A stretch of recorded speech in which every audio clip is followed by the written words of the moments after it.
Welcome back, Sports Tonight Live. We're delighted to say on the other end of the line we've got Manish from the Football League shows, a keen Leicester City fan. Good evening, Manish. This is Peter speaking. Good evening. Hello, Peter. How are you doing? I'm fine, and thanks very much for joining us. In relation to Leicester City, you must have been over the moon at the comeback at the weekend. Oh, look, listen. Results like that make what being a football fan is so special. You know, we've been out of the Premier League for 10 years, and we've obviously been down to League One for a season, been close to going to the wall. And if somebody had told me back then that we were going to go and play Manchester United with £150 million worth of talent, newly acquired talent at that, and we're going to come back from 3-1 down and win 5-3, I would have obviously sent you packing. But the way they did it was sensational. I mean, to be honest, I had to have my little girls pull me off from the ceiling only last night because everyone here is still buzzing about the result. It was a fantastic game. And in terms of Nigel Pearson, I mean, there was at some point where he may have been under a bit of pressure, but he got the team up, and now he's got them playing. I mean, Burnley got a point against Manchester United, and QPR lost, but Leicester were never frightened. Obviously, a contentious penalty decision. What has Nigel Pearson installed into that team? Because they're playing ever so well.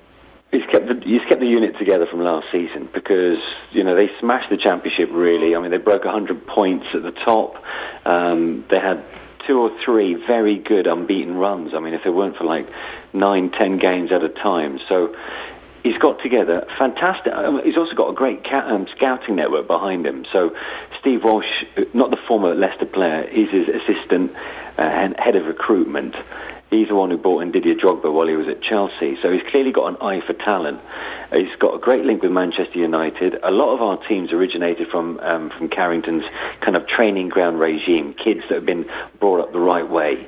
And with that behind him, Nigel doesn't take beggars lightly in any shape or form.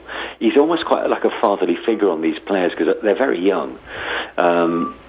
And, you know, we brought in, I suppose, imports like Mahrez and Knockaert from the French leagues, and they've just come on leaps and bounds. I mean, they bring a bit of excitement. There's plenty of pace. They spent £1 million on Jamie Vardy from Fleetwood Town. You know, he was in non-league 2.5 years ago, and then there he is, having a hand in each of the 5 goals against Man U. So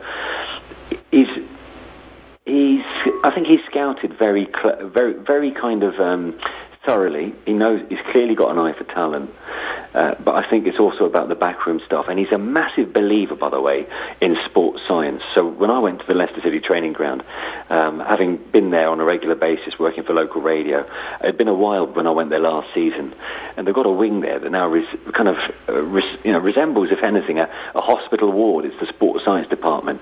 Each first team player's almost got their own bed, where they're given an iPhone or an iPad to look into their own performances at the weekend, while they're getting their kind of, you know, whatever it is, kind of high-tech physiotherapy work been done on them. And we didn't have one serious injury to any of our players last campaign, and that speaks volumes. Rebecca? Okay, Manish, it's Rebecca here. Not to detract from the result of the weekend, congratulations, by the way, but how much of that was down to refereeing decisions? Oh, look, listen, let's not get away from the fact that Jamie Vardy should never have won a penalty to begin with, and I'm not that one-eyed a Leicester fan to say that we were definitely lucky, without doubt. The fact that, you know, the way he absolutely barged Fabio over and then kind of with a shoulder charge, I turned around at that point thinking, what have you just done? Only then to look back at the TV and say, hang on a minute, have we just won a penalty? But, you know, luck plays its part. But then again, I have no idea where 6 minutes of injury time came into the game at the end of the game. So, you know, look, listen, Manchester United, I would say, have had their fair share of kind of luck when it comes to penalty calls and extra time winners and injury time winners. And, you know, maybe it was a little bit of karma. I don't know, but I'm not complaining. Okay, it's almost as good as the penalty shootout currently going on. I think it's 12-11, but there's a couple of guys on the panel. I just want to ask you a quick question. Kenny? Manish. Yeah. One of the finds of the season seems to be Wes Morgan. How do you think his performance has been? Because I've been very impressed with him. Wes has been good. We bought him rather contentiously when he was the captain of Nottingham Forest. So, you know, from our local rivals, he's a Nottingham lad. So, you know, for Leicester, I mean, At first I thought they were quite unsure when they first signed him, but we knew what he brings to the defence. He's solid. He won't let anything get past him. He's not the fastest of defenders, but he will mix it with the best of them. But if Wes Morgan's taken your eye, look at the fellow who's starting alongside him, Liam Moore, who's a youth academy product, who's come up through the ranks, and everybody likes to see a local lad for their team doing well, getting starts in the first team. And I speak to Liam quite a lot, actually. I even sent him a text message in the wake of Sunday's result. And he is absolutely buzzing to be involved in the first team. And he is very, very talented. In fact, I know Fulham had put in a £3 million bid towards the end of last season. And rather than take the short-term view and say, I can play in the Premier League, albeit for clearly a handful of games before Fulham got relegated, he decided to stick with Leicester because he knows it's a team on the up. But I agree with you. Wes, he's a man mountain. And as a skipper, he's the perfect role model for that football club because, he does things properly. You'll never find him in the headlines for the wrong reasons. But I think, he's one of a number of players who I feel have kind of almost proved me wrong after the first 5 games of the season, including Ulloa. £10 million from Brighton. I thought we were mad to spend that kind of money on this player. And there he is now, and he's second highest Premier League goal scorer behind a certain Diego Costa. It's madness. And you've got the other one as well, David Nugent, that's suddenly having a resurgence after being a forgotten man, really. Well, Nugent's come back into the Premier League, and he's already telling everybody that he's got a point to prove. Clearly, he was up there with Burnley last time he was in the Prem.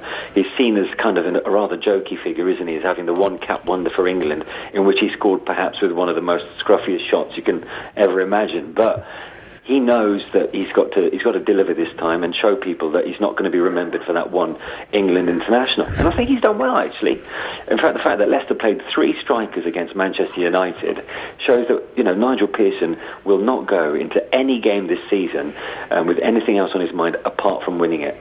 And finally, tonight, in terms of the Capital One Cup, Arsenal have gone out. We know Manchester United have already gone out. We understand Liverpool have actually won 14-13. Oh, hang on, Liverpool have won, have they? Yeah, 14-13. Okay.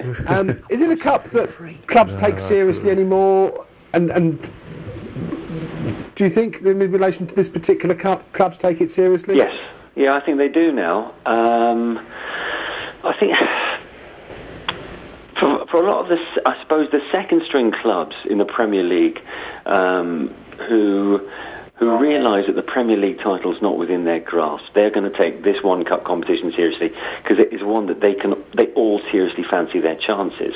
If you look at the likes of Manchester City, Chelsea, Liverpool, who have got much bigger squads, I would say Arsenal, but I don't think their squad's fantastic, to be honest. They've got a very good first team. Ooh. But what I think is these guys can look at the Capital One Cup and blood the youngsters, but if you look at City and Chelsea's, for example, their squads, their second team that they can field in a Capital One Cup tie is much better than other Premier League's first teams. So, I think they can. I think they are taking it seriously. And I think the Capital One Cup, the last 3 or 4 years, has always brought some fantastic games to the table.